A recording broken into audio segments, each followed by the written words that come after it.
vote? We'll find out on Saturday. Okay, in the meantime, there was a familiar battle returning now to the state of Wisconsin. Union leaders with some big-time help from outside the state turned in 1 million signatures demanding the recall of its governor, that's the Republican Scott Walker, all over a bill that he signed last year that curtails the power of some of the state unions. I talked to him a bit earlier about that. Governor Walker, good morning, and thank you for your time here. Great to be with you. I want to remind viewers what your law did that forced union members to put more in. The interesting the thing, state kitty. What were the parameters there? Yeah, we completely reformed collective bargaining, which is not a right. In public sector, it's an expensive entitlement. So we said for the state and for all of my local governments, school boards, city councils, county boards, you name it, now they don't have to be forced to use collective bargaining. Instead, everything's on the table. So it had local and state employees pay a little bit more for pension, a little bit more for health care, although much less than what the average middle-class taxpayer pays in our state. And it empowered schools and local government, state government to be able to determine their own rules. So overtime abuses of the past, or the millions of dollars that was spent on health care that they didn't have to spend by not bidding it out, all those things changed. All that power went back in the hands of the local taxpayer. So what did that do for your state budget already? Yeah, we saved, in total, the state itself, state government saved about $300 million, but you had about $500 million on top of that local governments have already documented savings on, and plenty more in the future. So even though we made budget adjustments like nearly every other state across America, we gave our local governments the tools to more than offset for them. So it actually put more money in the classrooms, put more money out in the services we need. What was your debt, by the way? Your state? We started out with a $3.6 billion budget deficit, which per capita was one of the largest in the country. We're projected to end with about a $300 million surplus. Wow. Already? Mm-hmm.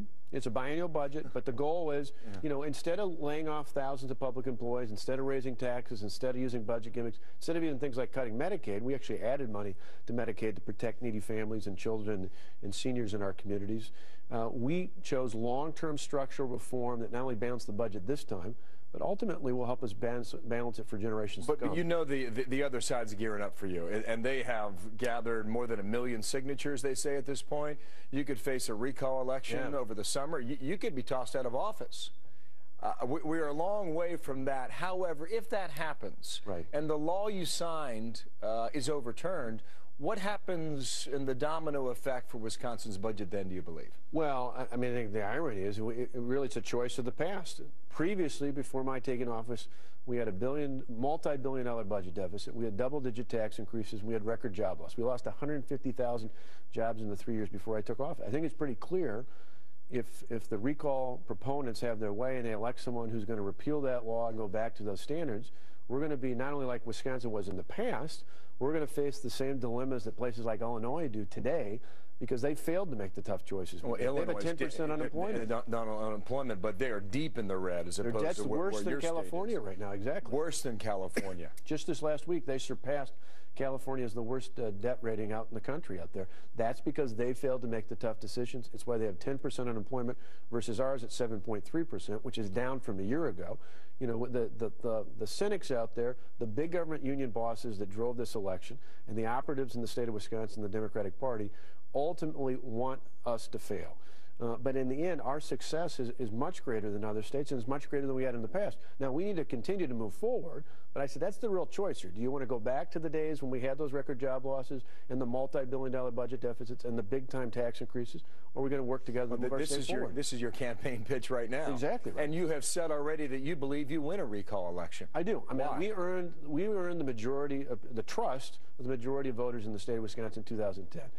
I think if you look ahead to what's likely to be a June or July election, because once they get the signatures certified, assuming they're legitimate, and I've said this 4 or 5 months ago, that there'd be an election, because I believe the unions would invest so much money from Washington out of the big government unions out there that they would force an election in our state. But I think when voters hear the truth, when they see the facts of what really has happened in our state, when they see that schools in September, when my kids went back to public school, they see the schools are the same or better.